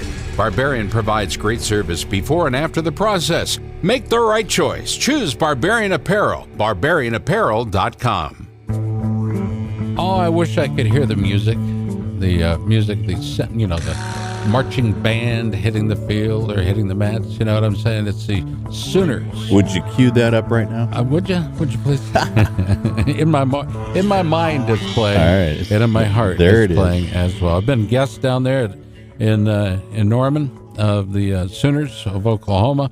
The head coach there is a guy that I long said this, and I may have even said it to his face, but it was this, that Lou Roselli was the guy, the best head coach in the country that was not a head coach in title. Well, he is now. In 2016, he was hired as the head coach of wrestling at the University of Oklahoma. Good morning, Lou. How are you? I'm doing good. How are you? I'm good, man. Hey, thank you for taking the time to join us. I can't believe it's been, what, 5 years now almost for you at Well, Oklahoma? 4.5 probably. I got here in August. Yeah, or August September 30. after the Olympics in 16. So this will be the 5th season that we're working on right now, but about 4.5 years. One of the great jobs in the sport is that of head coach at Oklahoma. Great history, very competitive, and you're literally steeped in history down there at Norman. I want to talk to you a little bit about, Coach, about the recent signees. Okay, it seems like you guys are stacking the deck, which is ultimately the goal, right? But the two big ones that pop into my mind anyway are Piccolo, heading to Norman from Mustang, Oklahoma. What can you tell us about Tate? Well, Tate's a great pickup. He's in state, trying to keep the people that we can in the state and here at Oklahoma. Great student, great worker, loves wrestling, wants to wrestle and train for the Olympics. He's a perfect recruit in my eyes because, he's bright. He loves to wrestle. He wants to wrestle at the next level.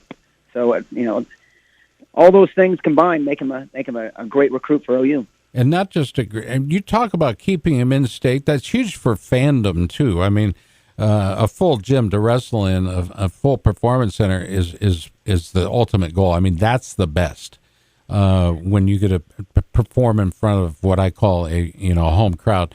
But Tate brings with himself the number 1 ranking in the country. I mean, that says an awful lot about you guys as far as your recruiting ability. but also his respect for the program and the institution. When you are recruiting and talking to the parents and the athlete, how important is their knowledge of your program as you walk into the room? Not when you leave, but as you walk into the room to begin the process. Well, I think, you said it a little bit earlier, OU's got an incredible tradition. They won 7 national titles. I think we're 3rd or 4th on the list of programs that have won titles, getting it back to where we should be in the top 5, each year in and year out. Tate Piccolo is one of the guys that, you keep getting guys like Tate that love wrestling, that want to wrestle at the next level, and it can be really exciting, So it's always important, talking about our tradition and people that have been here in the past, the Hodge Award, Danny Hodge and Dave Schultz and people like that. We have a lot of tradition, and we just got to let sometimes people have maybe forgotten it a little bit, but I'm here to remind them. And I think the other part is just having core values and the things you stand for and what you want the program to look like, and so I think all those together made it a good choice for Tate. He's also a great student. I want to get that across. Yes. A very good student. That makes your job a little easier, of course, because you don't have to motivate him for grades. But he's also one of the most sought-after student-athletes in the country. He's got a great background in Greco as a member of the Greco World Team. How about that? I mean...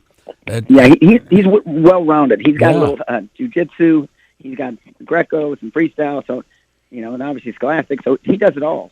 He's a little bit like Demas. He does all the styles. He just loves wrestling. So, I would bet that if you had Sambo, he'd jump in that too. Alejandro Herrera Rondon from Seneca Valley High School, just north of PA, just on the north side of Pittsburgh, I should say. So talk to us a little bit about this guy. How did he end up signing with the Sooners? Well, we recruit in Pennsylvania. I mean, we recruit nationally and, obviously we try to go in state. And so, just when we go to the PA State tournament, saw him, and, we're not sure what weight he's going to go, but what we do know is he loves wrestling, and we're looking for a certain type of person that can do the work and that loves wrestling and wants to wrestle again at the next level. And Alejandro, he fits that bill. So, I'm not sure what weight he's going to go. But, well, I project him at 49. How do you see him at 49? Well, he might be higher than that. He's really tall and skinny, and, he went from 6 to 13 to, he's wrestling, I think, 45, 52, so who knows where he's going to really be, but I think getting a kid that loves wrestling is really the most important part. And I think wrestling at the next level is important for me too. The guys that want to wrestle at the Olympic level, always spark my interest. It seems to me more student athletes in the state of Pennsylvania are leaving Pennsylvania than are staying, and this is another perfect example of that. Joining your program, this is one of the highest rated prospects in the nation. I think he's out. By the way, it's hard to pluck a one-time, let alone a two-time state champ out of Pennsylvania. Yeah, well, Penn State can't get them all, right? And so he's got obviously there's a good tradition in Pennsylvania. Oh, it's a huge tradition. And his record that he brings with him, 136-14. Coach, you talk about how difficult it is to peg a weight, a projected weight for an athlete, because there's a certain amount of growing. This always has me scratching my head, is that you see him, you are identifying him as a kid that wrestled at 132, right? And then you're trying to project him out to see what needs the team has, okay, and who's best to bring in to fill the needs of the team.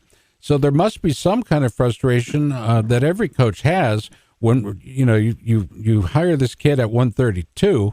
In other words, you bring him on the team, and then all of a sudden he gets a 6-inch growth spurt, and his reach, everything has changed.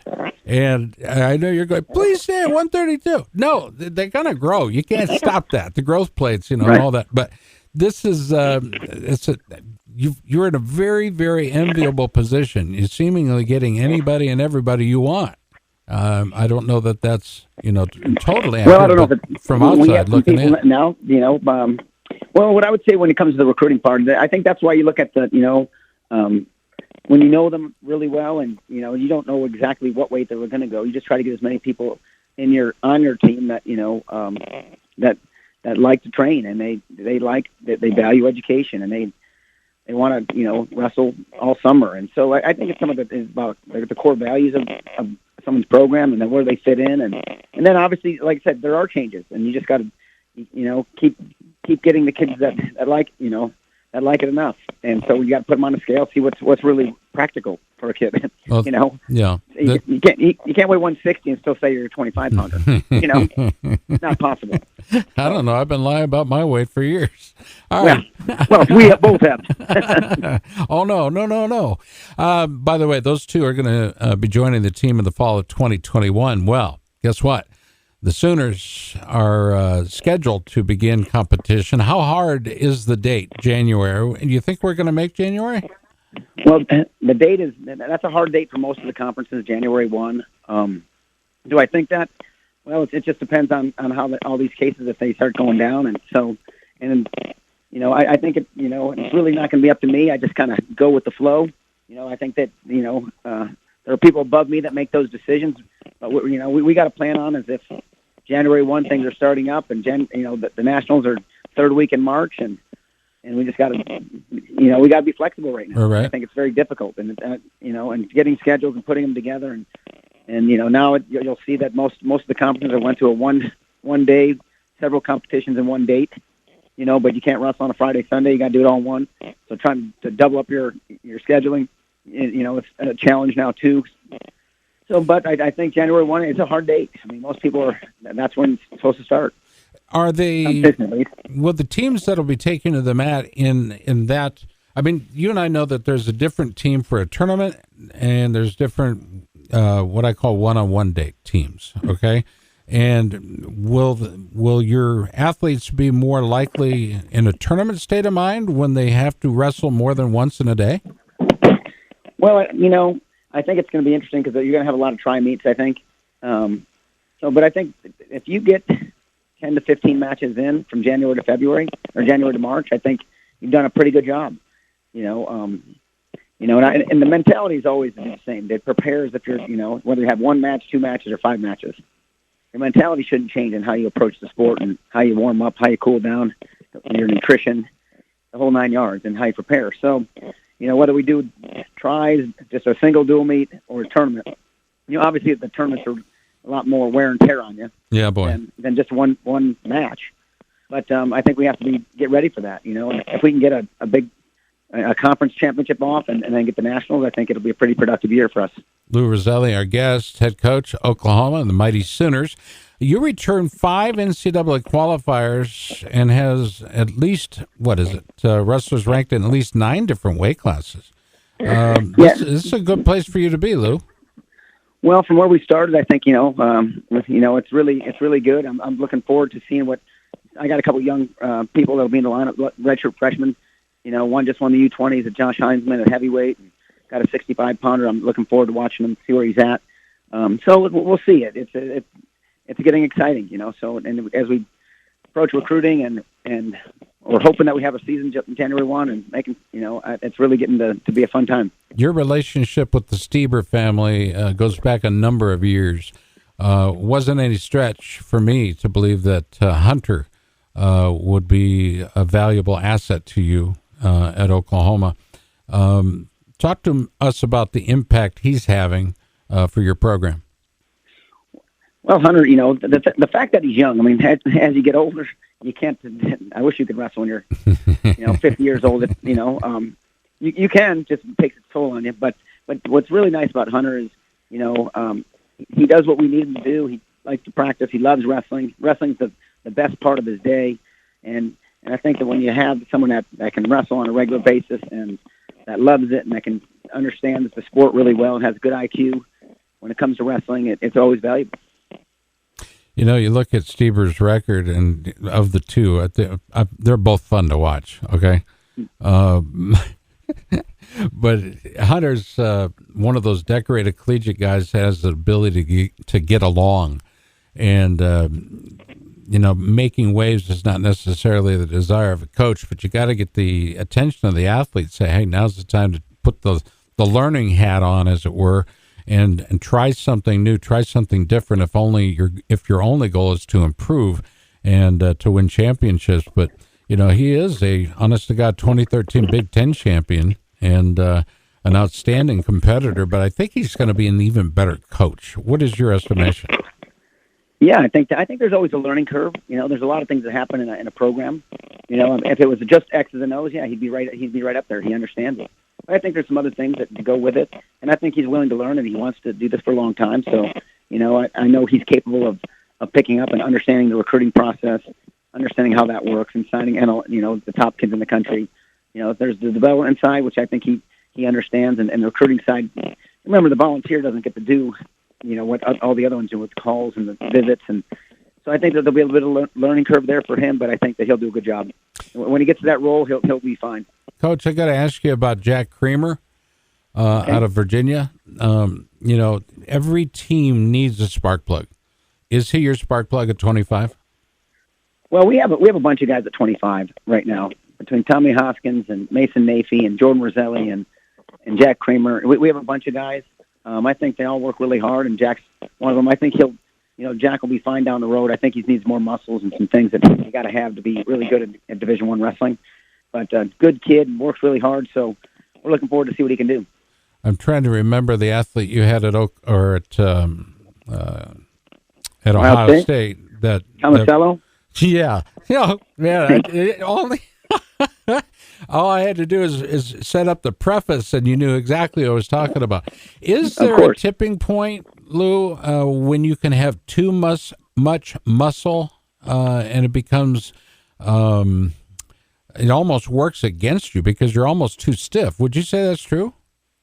Well, it just depends. It depends how you make weight. And I think you can have the muscles and still have flexibility and still do some of the other things. I mean, Tate Piccolo, has the muscles and he's flexible and, can do the splits. And so it just depends on the individual.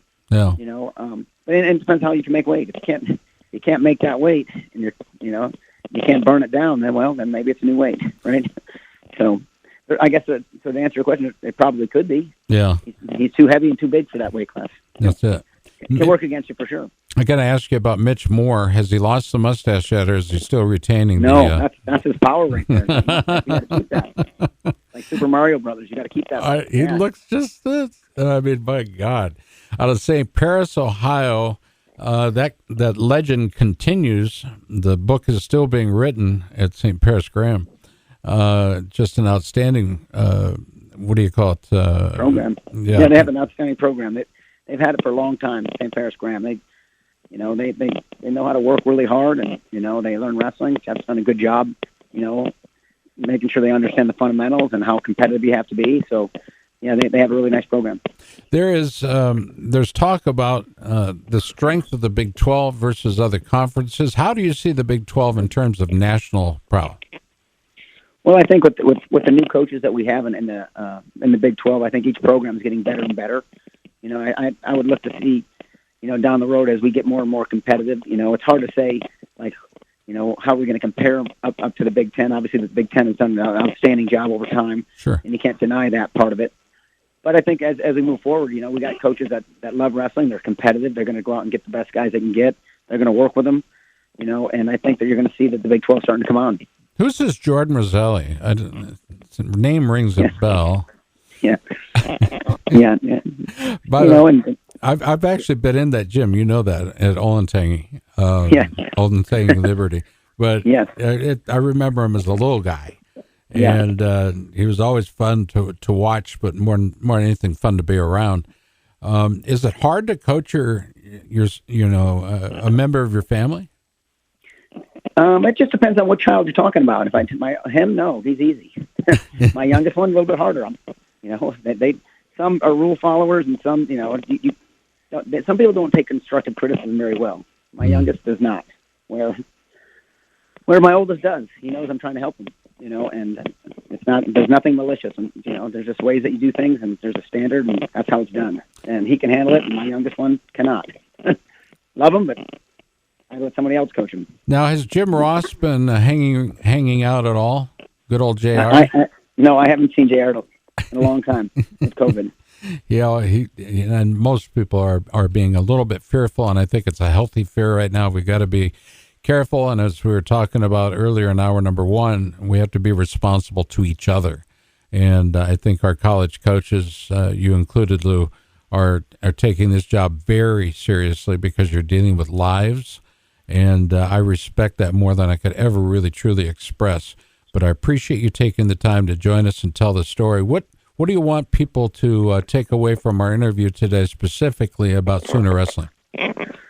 Well, I think that, we're on the rise, and, I think we got some good kids in the program already. A lot of them are very young. My first recruiting class was, they're only juniors, but with COVID, they got this year and then probably 2 more.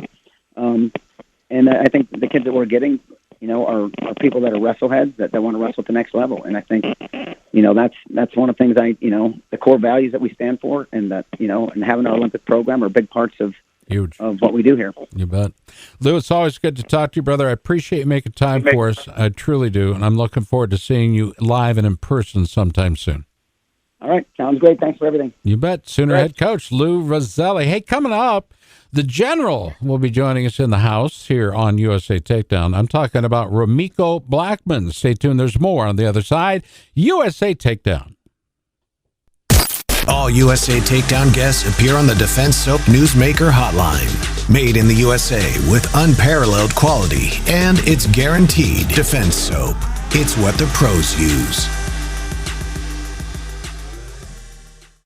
Hash browns are always part of my favorite breakfast, and the place to get Des Moines' best breakfast is Mullet's Restaurant.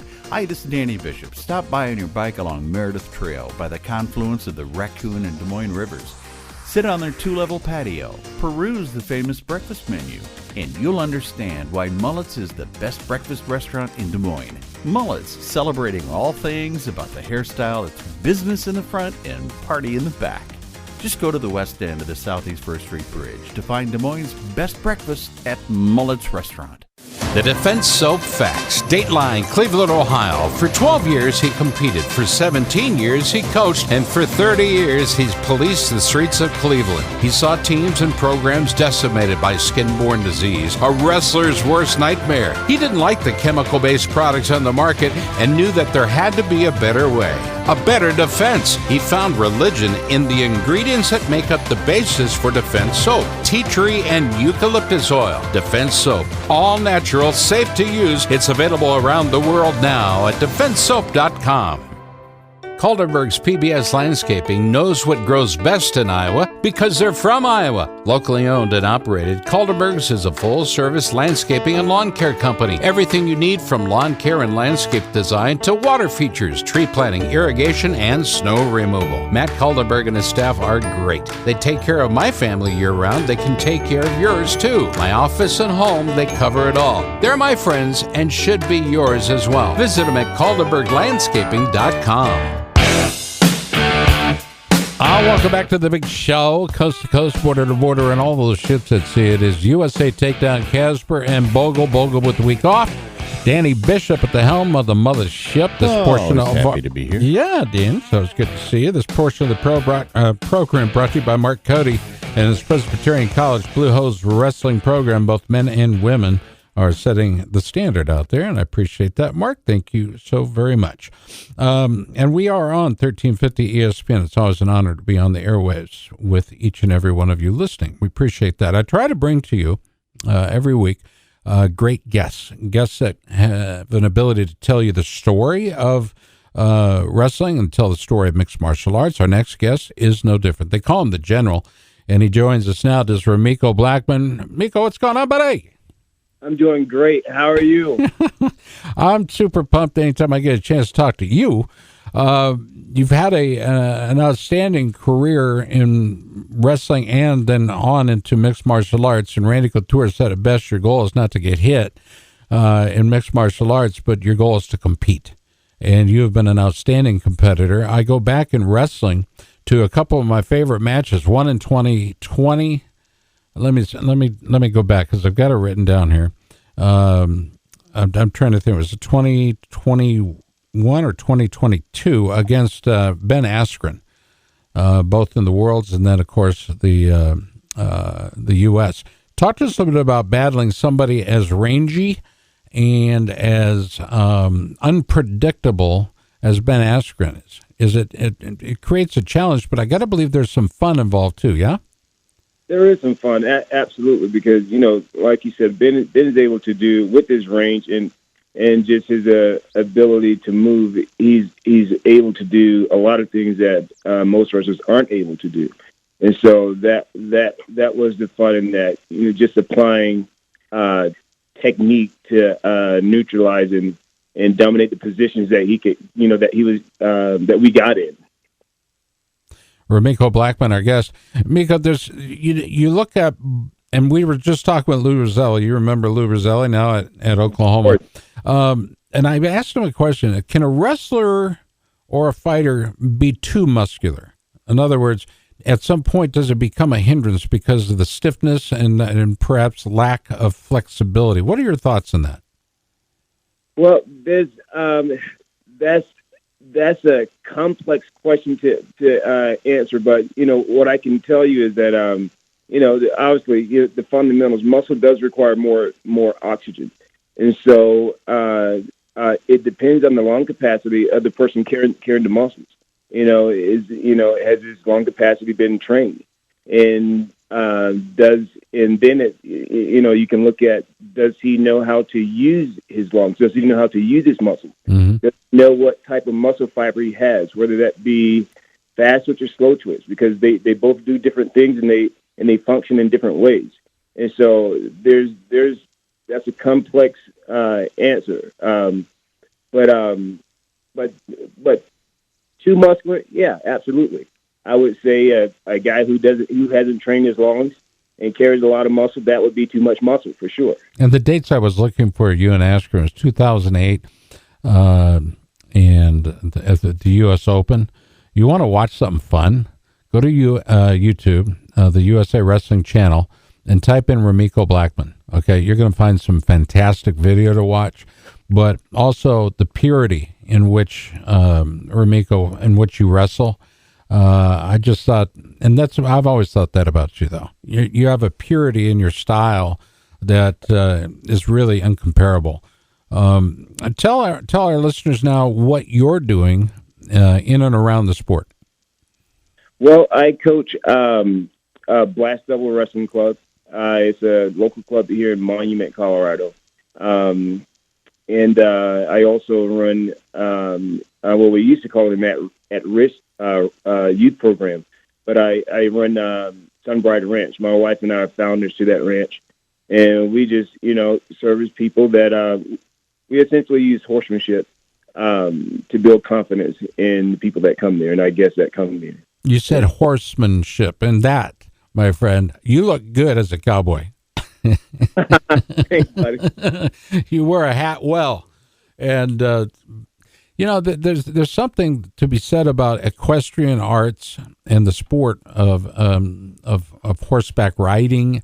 But when you are in tune with your animal, and you see programs around the country, we have one here in Central Iowa where they actually use equestrian horses to help with rehabilitation. But I do believe that what you and your wife are doing is an outstanding effort to help those that surely deserve another chance and a better chance at a great life. And you are the very model of a modern major general. That's all I got to tell you. I don't want to coin a phrase there, but I appreciate that. What can people expect, Ramiko, as we make our way through this pandemic? Your thoughts in a minute. Just give me a brief minute of your thoughts on wrestling in today's environment. Well, wrestling is wrestling. Nothing's going to change that. Yeah. And there are high expectations of people to compete in tournaments and to tune into events like that. But the main thing for the athletes is just remain a wrestler. Train when you can. That's the essence of being a wrestler. You use what you got. I'll never forget being a resident at the Olympic Training Center, and we had state-of-the-art facilities there, medical staff. We had everything. I don't know that anyone had more than we had, but then I saw footage of how the Cubans trained, and the Cubans were some of the toughest competitors we have on the planet. That's right. In that sport. And so it hit me. We don't need all this. I was grateful to have it all, but it's just, you just train. There's a beauty in simplicity. Ramiko, we want everybody to look for you on SureDog, on Tapology, but you can Google search this guy and also look for him on YouTube as well. Ramiko, it's always good to catch up with you. I thank you so very much. Danny, do we have time on the other side of the break? Sure do. All right. So, Ramiko, do me a favor. Stand by. Sure. We're going to take a quick minute and a half or so break and back as we wrap up this hour of USA Takedown. Scott Casper with you. Danny Bishop over there. We'll be back after the short timeout. Stay tuned. Think you've heard everything? Stick around. You ain't heard nothing yet. More USA Takedown after this.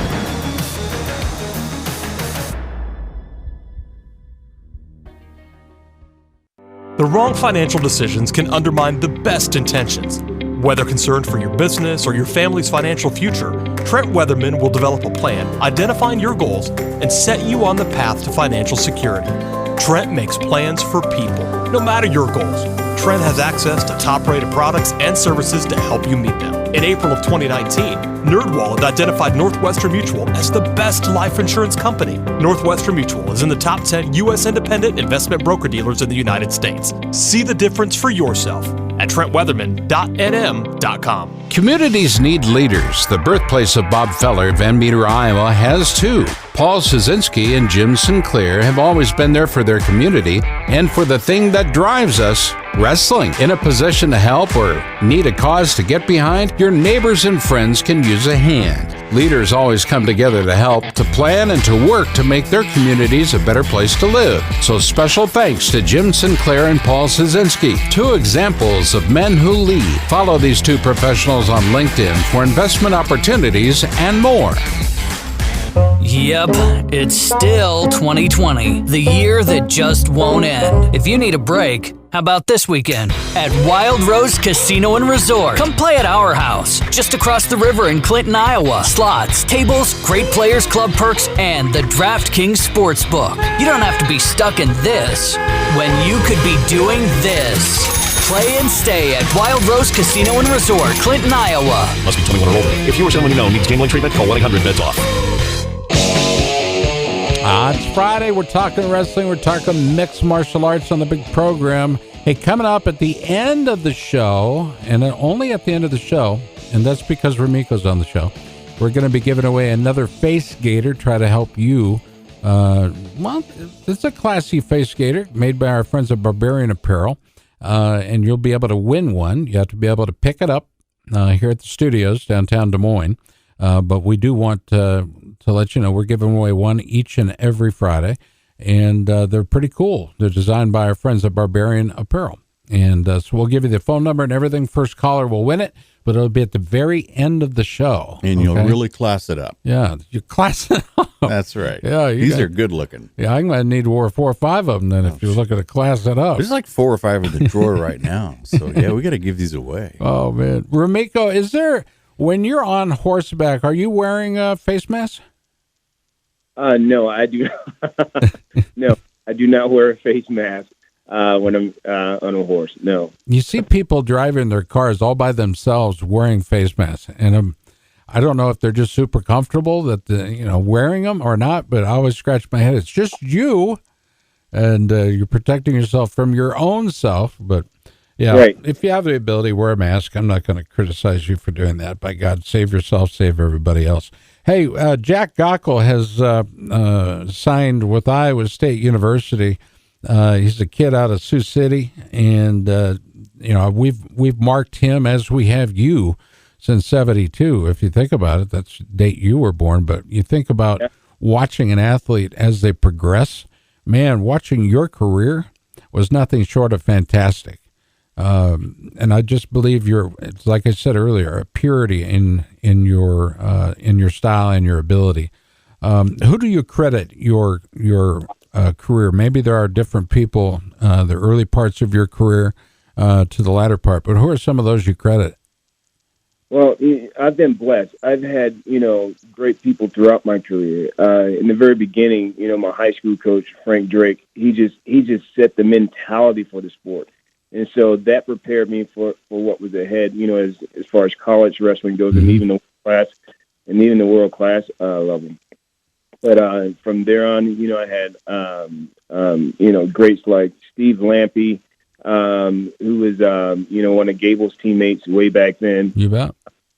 And after that, Willie Gatson. But when I got on the world circuit, probably without a shot of a doubt, Bruce Burnett could break down technique, simplify it like nobody's business. And so I grew tremendously there. And, after that, I had, greats and legends like Kevin Jackson and Mike Durow. Wow. A big part of my wrestling career, just the relationship we had. It allowed me to wrestle like I could wrestle. And I still to this day, I haven't experienced anything like that in terms of having a coach, a wrestling coach in my corner. You bring up a name, Kevin Jackson, and he's due up on this very program in the coming weeks. But we talk about those guys, and the names that you mentioned are all very different, but their end goal is, of course, to win, to make their athletes the best they can possibly be. But the guys like Kevin Jackson, I thought he was going to be a great college coach. I truly did. And I backed his play at Iowa State. And for whatever reason, personalities don't always work out together. But Kevin decides to depart. Dresser takes over the program, and the rest, as they say, is history. But you look at Kevin Jackson; he's a much better coach on the international level, or at least in the what we call the Olympic styles, than I think he is at the collegiate style. What are your thoughts about that? Well, I think you'd have to take a look at, where Kevin really excelled. Mm-hmm. He wasn't, he's always been a phenomenal athlete, but he wasn't, a superb collegiate athlete. Whereas, you look at his Olympic and world career, he's a two-time world champion and an Olympic champion.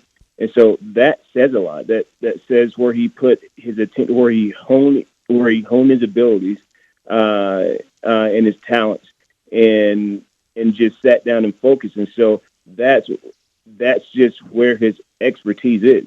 To simplify it, I am a mixed martial artist. I wasn't a Muay Thai kickboxer. So, for me to go in there and stand up, for 3 rounds of 5 minutes with the Muay Thai kickboxer would be silly. I would use my abilities as a wrestler to deal with him. I don't want to interrupt, but continue on with your thought there, because I think it's fascinating. Yeah, but yeah, that's just where his expertise are. Can he coach wrestling? Or collegiate wrestling? Absolutely. Right. But where is he absolutely the best? That would be the international scene. That would be freestyle wrestling. Mm-hmm. Yeah, and he travels well. Yes. That's right, yeah. All right, I want to give our listeners across the country an opportunity to be a part of the success that you and your wife are enjoying. It's hard work for sure, but man, it must feel awful good when you lay your head down on the pillow at night knowing that you are affecting the lives of so many in a positive way. How can people be involved with you, your wife, and the ranch?